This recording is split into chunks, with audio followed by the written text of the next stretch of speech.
Hello, welcome back to Set Apart Style. I'm Nash Amber, and today I'm going to show you how I go from my freshly washed hair.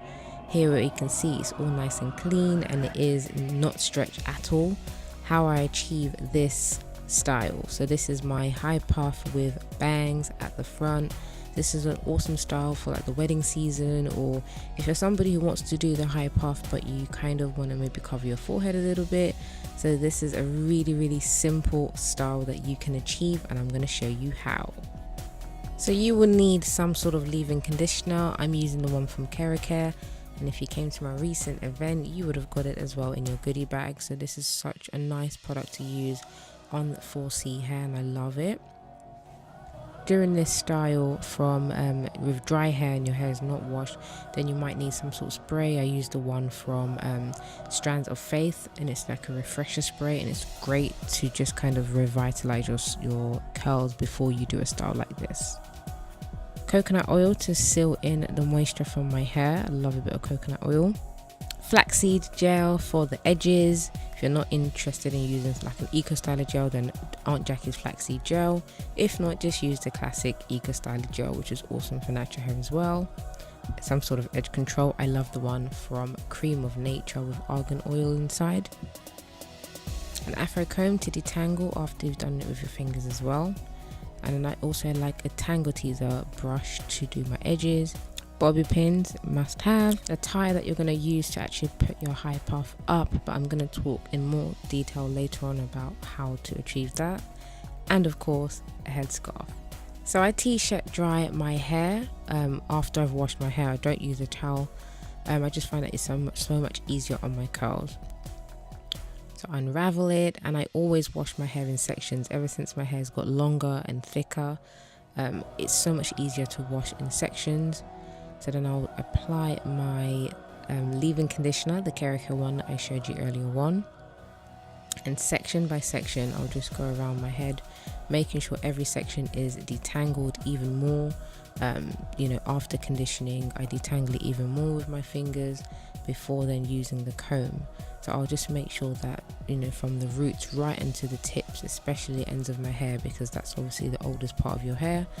I make sure that the conditioner, the leave-in conditioner, is thoroughly saturated throughout all of my curls.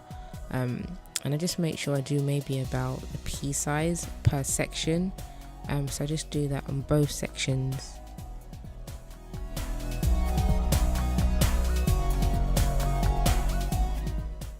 Always be sure to get the hairs right at the back.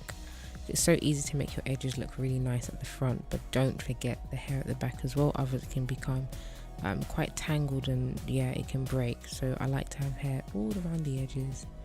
Make sure I detangle, and right here I was so due a trim, so I had a lot of dead hair kind of attaching itself to my hair.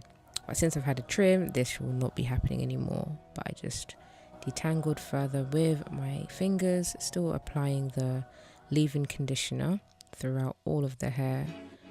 And I was just feeling so nice and soft at this point, and my hair is so thick, so it takes ages to kind of dry. Here I'm just massaging it. Then of course I use my coconut oil to lock in the moisture from the wash and from the leave-in conditioner. So I make sure I put it right on the tips of my hair, the oldest part of my hair, and also massaging my scalp, and I do that on both sides. I just love how coconut oil just drips. I love the smell of it. But if you don't like coconut oil, of course you can use another oil. You can use olive oil, or you can use argan oil, and even if you want to detangle further, you can actually use avocado oil. It's really good for detangling as well. So it's up to you what oil you use. I just prefer to use coconut oil. And so my hair now is nicely detangled, it's nicely washed, it's feeling nice and soft, my scalp is clean, and so now I know that I'm very ready to do the style. So now to tie my high puff, this band is way too small. Just to show you what I mean, when you're actually doing your high puff, you need to actually ensure that your band is a lot longer than this.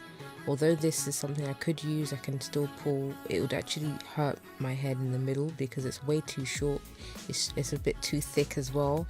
when doing a high puff, you need to have a much thinner band like the one on the right hand side rather than the one on the left. So the one on the right is actually twice as long as the one that I was holding before, and so this is just to show you the difference between the band that I use for my high puffs. So I apply the gel. This is the flaxseed gel that I'm now applying on my edges.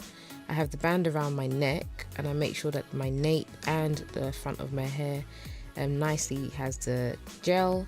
Then I use my brush, whether it be a hard brush, but these days I've been using this Tangle teaser brush, and it's been amazing for my high puffs. So I just put the band just over my ears on both sides, and I gently just kind of thread it once through at the front. I hold it in place and I start to gently pull the band up all at the back, making sure that I straighten out my hair. And this part is so simple to do, honestly guys. I can do this in like a minute or two, and the band is just there at the front, as you can see. But the thing is, because I've got so much of the band left over and I go around a few times, it's not too tight, therefore my head does not hurt when I do my high puffs. I tuck the band within itself, so I don't use a bobby pin or anything like that. And that's literally how I do my high puff that you normally see me do. But now, of course, to achieve the bangs, I'm going to show you how I how I change the throw. I pull the hair towards the front, exactly where I want it to be, and then I use my bobby pins just to pin it in place. For this look, at the moment now I'm on like the 3rd bobby pin, the 4th bobby pin, and that's about it. 4 bobby pins later, and then I just fluff it up using my afro comb. And this is the part which actually makes my fro stand out even more and just look so full and just have a nice shape overall. And I just kind of use my fingers to lightly tuck it in, looking at my mirror, and I'm so pleased with the way it looks right now. I'm so pleased with how the bangs are falling at the front. Now is when I apply my edge control. So after I've put the gel on, I've now positioned my hair exactly where I want it to be. That's when I'll then apply the edge control. I start with my fingers and I do the edges, and I also do the nape at the back. You cannot forget the nape. I think your hair needs to look good at all angles, from the back and the front. And with this hairstyle, because the front's going to be covered with the bang, the back is actually going to be seen a lot more. So you have to make sure that your edges are looking nice and clean. And I love slick edges. So here I am just slicking it with the toothbrush, which I use just for my hair. And it just means that, everywhere looks lovely, bringing out my nice big silk scarf, which I'm now gonna fold in like half, just so that it's kind of like a rectangle shape. I put it towards the back to make sure that my edges are nice and slick. I tie it over the front of my bangs, and I have this in place for maybe about 5 minutes. Then I'm back, and here I am, and I'm all ready to go out. So I'm ready to take the headscarf off, and I just continue to fluff the front of my hair for it to be in place, because sometimes the headscarf makes it kind of thin at the front, like it makes it kind of go in. But this is the finished look. It's so simple, and I'm sure you enjoy doing it. If you recreate it, please let me know how you get on. But I love it. I love how it falls on my face, and I always get asked questions of how do you achieve it? So this is how I do it. So yes, thank you so much for watching this video. If you liked it, please give it a thumbs up, and I'll do more videos like this. Ask any questions below, and I'm so excited to keep bringing you more content on hair, and I'll see you at my next video.